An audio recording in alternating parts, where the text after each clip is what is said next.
আসসালামু আলাইকুম, আশা করি সবাই ভালো আছেন। আমি আবারও হাজির হলাম নতুন একটি ডিভাইস নিয়ে। আজকে আমি আপনাদের মাঝে আলোচনা করব techno Pop 6 pro.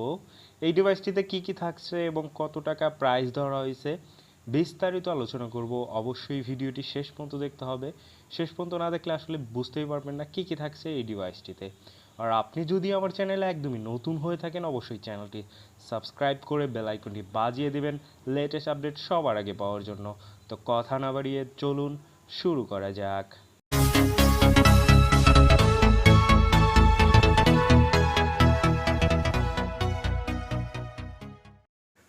Techno Pop 6 Pro recently Bangladesh মার্কেটে অনেকগুলো ডিভাইস তারা লঞ্চ করছে। প্রত্যেকটা ডিভাইসের কালার এবং ডিজাইন অসাধারণ।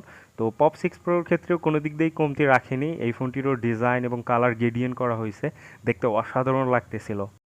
বরাবর মতো এই ফোনটিরও একদমই নিচের দিকে পেয়ে যাবেন 3.5 mm headphone jack, charging port type B এবং স্পিকার। ফোনটির রাইট সাইডে পেয়ে যাবেন ভলিউম আপ ডাউন কি এবং পাওয়ার কি, যেখানে ব্যবহার করা হয়েছে ফিঙ্গারপ্রিন্ট সেন্সর, যেটা আমরা সাধারণত সাইড মাউন্টেড ফিঙ্গারপ্রিন্ট বলে থাকি। এই ফোনটির লেফট সাইডে পেয়ে যাবেন সিম ট্রে, যেখানে দুইটি সিম প্লাস একটি মেমোরি আপনারা ব্যবহার করতে পারবেন। এরপরে যদি ফোনটির ডিসপ্লে নিয়ে আলোচনা করা হয়, ফোনটিতে ডিসপ্লে হিসেবে পেয়ে যাবেন 6.6 ইঞ্চির বিশাল বড় একটি এইচডি প্লাস ডিসপ্লে, যার রেজুলেশন দেওয়া আছে 720x1612। অ্যাসপেক্ট রেশিও হিসেবে পেয়ে যাবেন 20:9 এবং ফোনটিতে পিপিআই হিসেবে ব্যবহার করা হয়েছে 270। এই ফোনটির প্রাইস ধরা হয়েছে 10,490 টাকা। প্রাইজের কথাই আগেই বললাম এই কারণেই, কারণ এই প্রাইস রেঞ্জে আপনি যে কোনো ব্র্যান্ডে যান, এর থেকে বেশি রেজুলেশন এবং পিপিআই অ্যাসপেক্ট রেশিও কোনো ব্র্যান্ডেই পাবেন না। সিমিলার রেজুলেশন এবং পিপিআই ডিভাইসই বেশি পাবেন এই প্রাইস রেঞ্জে। তো সেই ক্ষেত্রে প্রাইস অনুযায়ী আমার ডিসপ্লে নিয়ে কোনো কমপ্লেন নাই। ডিসপ্লে রেজুলেশন, পিপিআই সব কিছু আমার কাছে ভালোই মনে হচ্ছিল। এরপরে যদি ফোনটির র্যাম রোম এবং প্রসেসর নিয়ে আলোচনা করি, ফোনটিতে র্যাম হিসেবে পেয়ে যাবেন 2 জিবি এবং 32 জিবি ফোন মেমোরি।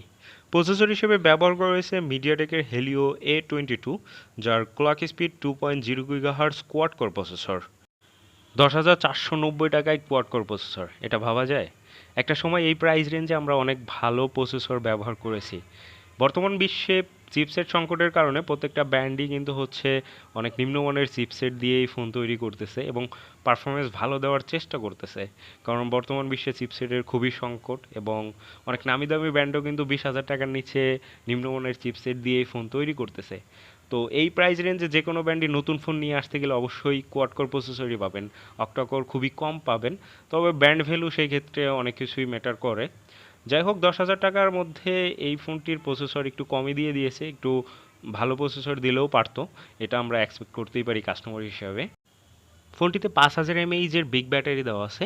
আশা করি চার্জ নিয়ে আপনাদের কোনো চিন্তা করতে হবে না, কারণ চার্জ ব্যাকআপ ভালোই পাবেন। 5,000 mAh-এর ব্যাটারি থাকলে সাধারণত 1.5 থেকে 2 দিন পর্যন্ত ব্যাকআপ দিয়ে থাকে। এই ফোনটিতেও আশা করি 1.5 থেকে 2 দিন পর্যন্ত ব্যাকআপ আপনারা পেয়ে যাবেন। ফোনটিতে 10 ওয়াটের চার্জার দেওয়া আছে, যার ফলে চার্জ তুলতে একটু সময় বেশি লাগবে, কারণ 5,000 mAh-এর ব্যাটারি 10 ওয়াটের চার্জার 2 থেকে 3.5 ঘন্টা সময় লাগতে পারে। এটাই স্বাভাবিক। 10,490 টাকায় এর থেকে বেশি আসলে এক্সপেক্ট করাটাও বোকামি। এরপর যদি ফোনটির ক্যামেরা নিয়ে আলোচনা করি, ফোনটিতে দুইটি ক্যামেরা ব্যবহার করা হয়েছে, একটি হচ্ছে 8 মেগাপিক্সেল আর একটি হচ্ছে ভিজিএ ক্যামেরা। দুইটি ক্যামেরা থাকার ফলে ডে লাইটে অনেক ভালো ছবি আপনারা ক্যাপচার করতে পারবেন এই ডিভাইসটি দিয়ে। ফোনটির ফ্রন্ট ক্যামেরা হিসেবে ব্যবহার করা হয়েছে 5 মেগাপিক্সেল উইথ এআই ফ্ল্যাশ। যখন আপনারা অন্ধকারে ছবি তুলবেন, অবশ্যই এআই ফ্ল্যাশের কারণে অনেক সুন্দর সুন্দর ছবি আপনারা ক্যাপচার করতে পারবেন। 10,490 টাকায় এই ফোনটির ভালো দিক এবং খারাপ দিক নিয়ে যদি আলোচনা করা হয়, প্রথমে যদি খারাপ দিক নিয়ে কথা বলি, সেক্ষেত্রে এই ফোনটার প্রসেসর একটু কম দিয়ে দিয়েছে।